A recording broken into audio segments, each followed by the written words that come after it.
नमस्कार दोस्तों, स्वागत है आप सभी का हमारे YouTube चैनल पर। और हम एक छोटा सा कहारवा नाच करने जा रहे हैं। आप सभी को कैसा लगेगा कमेंट में ज़रूर बताइएगा। और वीडियो अच्छा लगेगा तो वीडियो को हमारा लाइक कर दीजिएगा और हमारे चैनल को सब्सक्राइब जरूर कीजिएगा। आप लोग हमारे चैनल पर नए हैं तो ज़रूर सब्सक्राइब कीजिएगा। और आप लोगों से रिक्वेस्ट है कि आप लोग अपना प्यार दुलार ज़रूर दीजिएगा, ज़रूर सपोर्ट कीजिएगा आप लोग।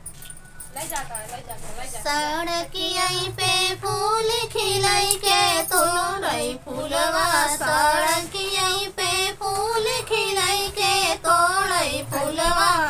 ससुर मोरा होतिन तो तोड़ी लौतिन फूलवा, ससुर मोरा होते तो तोड़ी लौते फूलवा। ससुया ठानई झगड़ा के तोड़ई फूलवा, ससुया ठानई झगड़ा के तोड़ई फूलवा। सड़किया पे फूल खिलई के तोड़ई फूलवा, सड़किया पे फूल खिलई के तोड़ई फूलवा। जेठ मोरा होतिन तो तोड़ी लौतिन फूलवा, जेठ मोरा होतिन तो तोड़ी लौतिन फूलवा। जेठनिया ठानई झगड़ा के तोड़ई फूलवा, जेठनिया ठानई झगड़ा के तोड़ई फूलवा। सड़किया पे फूल खिलई के तोड़ई फूलवा, सड़किया पे फूल खिलई के तोड़ई फूलवा।